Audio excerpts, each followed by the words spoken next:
Bismillahirrahmanirrahim. Bismillahirrahmanirrahim. Assalamualaikum warahmatullahi wabarakatuh. Segala puji bagi Allah Subhanahu wa Ta'ala yang telah melimpahkan banyak nikmat dan karunia-Nya kepada kita semua. Mulai dari nikmat sehat, nikmat lapang, hingga nikmat yang tiada tara nilainya, yaitu berupa nikmat iman dan Islam.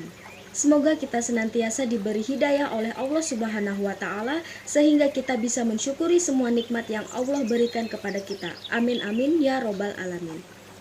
Untuk kedua kalinya tak lupa semoga salawat serta salam tetap tercurah limpahkan kepada Nabi akhir zaman Nabi Muhammad SAW beserta keluarga dan sahabat-sahabatnya yang telah menuntun umatnya dari zaman jahiliyah hingga menuju zaman yang terang benderang.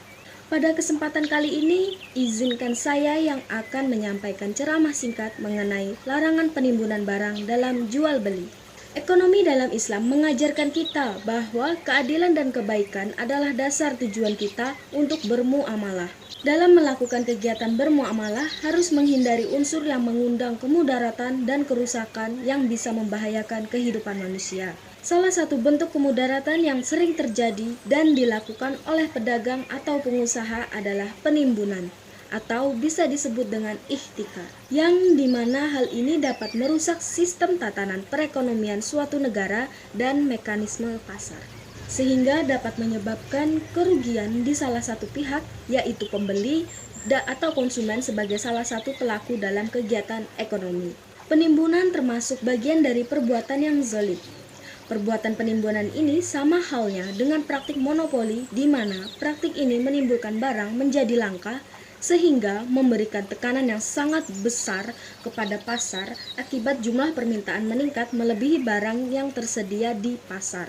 Al-Kasani mengatakan bahwa praktik monopoli adalah haram hukumnya karena menyebabkan terhalangnya pembeli untuk memenuhi hajat utama dalam hidupnya yang akan berimplikasi terhadap kesejahteraan manusia dan perekonomian bangsa secara nasional. Segala sesuatu yang bisa menyebabkan kesusahan pada manusia maka harus dihindarkan dan diupayakan untuk tidak dilakukan agar kemudaratan tidak terus terjadi pada kehidupan manusia setiap harinya. Abu Hurairah radhiyallahu anhu pernah berkata bahwasanya Rasulullah Shallallahu alaihi wasallam bersabda, "Man ahtakara hukrata yuridu ayyugliya biha 'alal muslimina fahuwa qati'u." Yang artinya, barang siapa menimbun barang yang dibutuhkan orang muslim dengan niat membuat yang mahal, maka dia orang yang bersalah atau pendosa. Hadis riwayat Ahmad. Hadis tersebut mengingatkan kepada kita, terutama para pedagang, bahwa apabila manusia tengah berada di dalam kondisi kesusahan untuk memenuhi kebutuhan utamanya yang dicari, maka seharusnya pedagang-pedagang tersebut mengimplementasikan sikap kepedulian sosialnya untuk membantu masyarakat. Bukan malah sebaliknya, di mana para pedagang menimbun dan menaikkan harga yang tidak wajar di atas harga normal.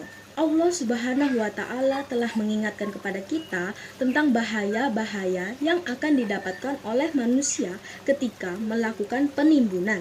Di antaranya yaitu yang pertama, mendapatkan laknat dari Allah. Yang kedua, mendapatkan kegelapan di hari kiamat. Yang ketiga, terancam oleh doa orang yang dizalimi. Yang keempat, dijauhkan dari al-falah, yaitu kebaikan atau keberuntungan. Yang kelima, dijauhkan dari hidayah Allah Subhanahu wa Ta'ala. Dari kelima bahaya yang sudah disebutkan sebelumnya, sudah saatnya para pedagang kita kembali kepada jalan Allah Subhanahu wa Ta'ala dengan melakukan perniagaan dengan cara-cara yang benar. Prinsip saling tolong-menolong antara pedagang dengan pembeli harus dikedepankan sebagai upaya mencapai ketaatan dan keridhaan.